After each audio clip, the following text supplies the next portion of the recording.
Hello મિત્રો, કેમ છો? બધા મજામાં જ હશો? સવારમાં ગુડ મોર્નિંગ, જય માતાજી. નવા બ્લોગની અંદર તમારું સ્વાગત છે.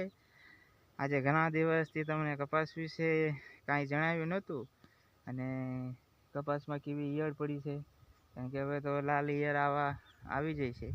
તો કેવી કાવી છે અને કઈ રીતનું છે એ તમને હું વિડીયોની અંદર બતાવું, અને તમે જુઓ અને હું એ જોઈ લઉં, તમે એ જુઓ, એટલે તમને હું બતાવું છું કે કઈ રીતે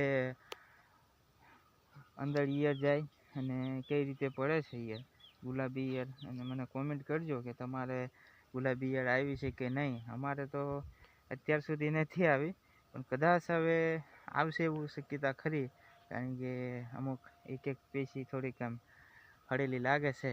એટલે તમને હું બતાવું કે ખરેખર ઈયળ આવી છે કે નહીં. તમને જોઈ શકો, જો આ રીતે કપાસ છે. તો એમ સારું છે. જો આ 3 આમ 4 પીસી આવે, 3 છે. જો આ 4 છે. જો આ રીતે છે. તો આમાં સેજ હરો છે. જો એટલે બહુ એટલું બધું બહુ છે નહીં, પણ કહેવાનો મતલબ એ છે કે આ જો સારું છે. તમારે આ રીતનું છે કે નહીં તે જણાવજો. અમારે બહુ એટલું બધું નથી, પણ કદાચ વાહલા ફાલમાં લગભગ હરો ન આવે એના માટે અમારે તો કપાસ રવા દેવાનો છે. એટલે આ જો છે ને, એક પેશીમાં હરો છે. બહુ એટલો બધો વાંધો નથી, પણ કહેવાનો મતલબ હવે ખેડૂતને ભાવ નથી મળતા, અને પછી આમાં નકળી દવા સાટી બધું સારું કરીએ, છેલ્લે પાછી આ ગુલાબી ઈયળ અઠવાડિયે દવા છાંટી છે, તોય આ ગુલાબી ઈયળ એક પેશીમાં અંદર આવી જાય છે. હવે આ નવું જો આ રીતે ફૂટ્યું છે. હવે એની અંદર ન ગળે એના હિસાબે અમે સતત અઠવાડિયે રાઉન્ડ મારીએ છીએ, પણ તોય આવી જાય છે. બોલો હવે એમાં શું કરવું, એમાં કંઈ સમજણ નહીં પડતી. અને આમાં ભાવ પછી હળેલું છે એમ કરીને ભાવ ન આપે, પણ એમ નહીં સમજતા કે હવે એ તો એ હળેલું હવે એ આવવાનું જ કહેવાય, પહેલેથી જ હળેલું. કારણ કે હવે કંઈ પહેલાં જેવો ચોખ્ખો કપા ન મળે, કારણ કે ગુલાબી ઈયળ આવી પછી જે વાહે કપાસ છે એ તો હળેલો જ આવવાનો જ. એમાં હળો તો થોડો ઘણો લાગવાનો જ, ગમે એવી કે દવા છાંટશો. અમે સતત તમને આ ઝીંડવું છે એને ફૂલીને બતાવું. સતત અઠવાડિયે અમે ડોઝ મારીએ છીએ, તો પણ આની અંદર ઈયળ અંદર છે. કારણ કે તમને બતાવી જો આ પેશી સાડી છે. જો આમાં કાંઈ રહે નહીં. પછી આમાં છે, આમાં છે જ હરો છે. જો છે ને,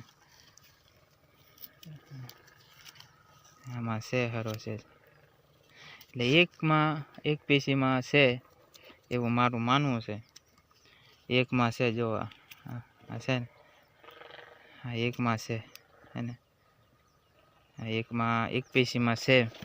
એ અંદર ઝીંડવાની અંદર ઈયળ હોય એને તમે શું સર્ચ કરો, એનો કોઈ ઈલાજ નથી.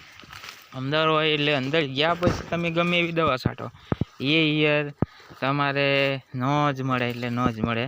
એટલે જેટલો બને એટલો એનો અંદર જ ન ગળવા દે એ માટે દવા છાંટ કરવી પડે. પણ અમે તો છે ને ખભા તોડી નાખ્યા. અઠવાડિયે દવા છાંટી, અને સારી દવા છાંટી. એવું કાંઈ છે નહીં કે આ વલકી દવા છાંટી એવું નહીં. પટલાવરની દવા છાંટી જ છે.